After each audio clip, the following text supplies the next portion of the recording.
welcome to Faith in the Valley with me, Deeky. If you are new here, then welcome. Wherever you are in the world, I hope that you are well. So today I am going to share a story from a lady called Emma, and she has reached out to me about what she has travelled through.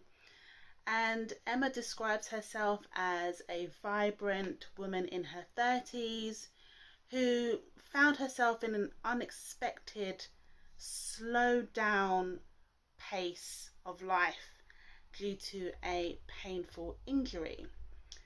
And so during this time, she shared that she also found that she deepened her faith during this experience.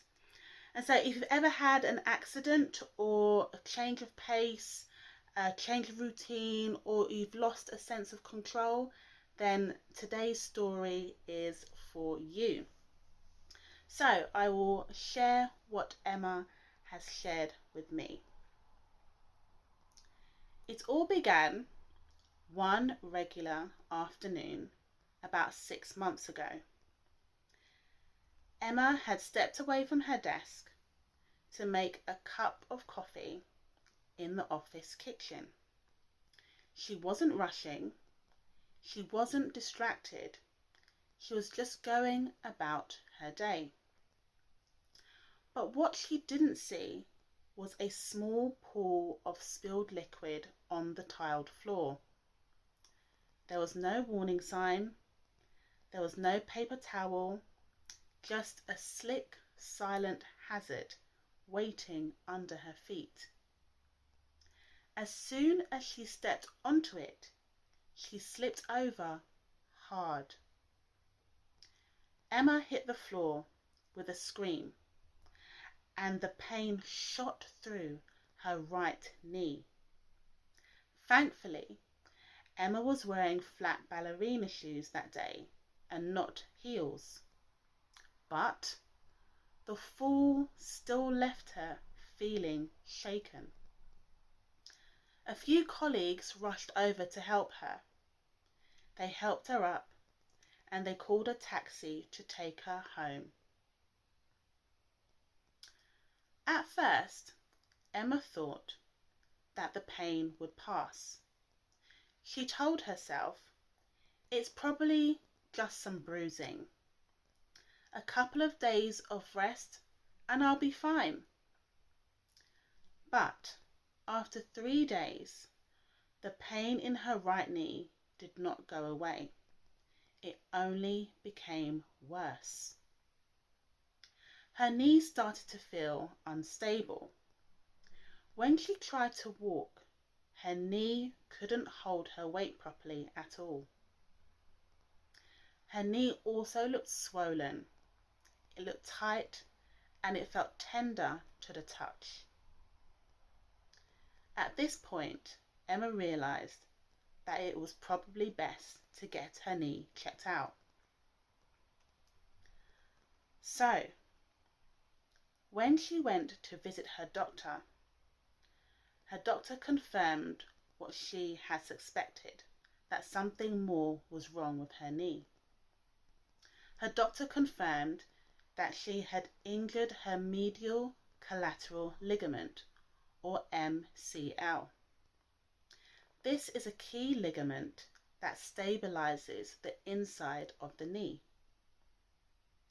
Thankfully, she didn't need to have surgery, and that was a blessing in itself. But she did need to rest, she did need support, and she also needed to do some rehabilitation exercises.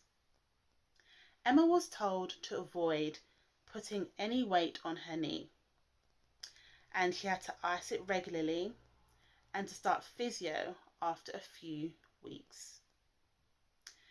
It all sounded quite reasonable and quite fair, but for someone as independent as Emma, who was always on the go, the stillness was hard. sitting with her own thoughts, especially when the pain became so strong and unbearable, was one of the hardest parts that she had to deal with. But that's when her prayer life deepened and became stronger. In her words, Emma said, "There were days I felt frustrated and afraid of doing something that would make it worse. So I started every morning with prayer, even if it was just saying, 'Lord, help me get through today.' Some days she would listen to worship songs and she would pray gently while she did her stretches. Other days she would journal about her emotions and capture what her feelings were. She also journaled scriptures, and she shares two of her favourites here. The first says, 'The Lord is my strength and shield.' Psalms 28, verse 7. 'Be still and know that I am God.' Psalms 46, verse 10. Emma told me that the pain didn't just press on her knee. It pressed on her patience, it pressed on her peace, and it pressed on her perspective. But each time she whispered a prayer, she felt just enough strength to get through to the next moment. It's now been 6 months since Emma had her fall. Emma is now walking again with confidence, and she has still got some stiffness in the mornings in her knee, but she's continuing her physio and she is grateful. She is grateful that it wasn't worse. She is grateful that she listened to her body. And she is grateful that prayer became her strength and it became her habit and it became her anchor. Well, friends, I don't know about you, but for me, Emma's story has reminded me that even when we're traveling through the most difficult of situations or the most tricky moments of recovery or healing, that there's space for gratitude. There's space to find something to be grateful for. Even when it feels like all you should do is complain and think about the pain and how much you're struggling. But like Emma, it could have been worse, but it wasn't. She's grateful that she listened to her body. Grateful that prayer became her anchor. And so if you're watching this and you've had a recent fall or maybe a setback that has disrupted your own rhythm, please know that your pace does not determine your worth. And God is still present while we are on pause. He's still there.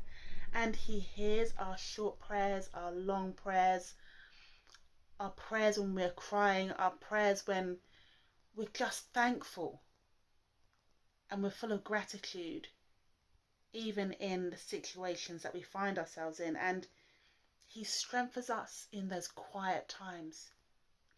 And He is faithful as we heal and as we travel along our journey. And so please do let me know in the comments below if you've ever walked through something similar, or if Emma's story has reminded you of your own. I would love to hear from you. But also, if you would like me to share your story on your behalf, then please do reach out to me.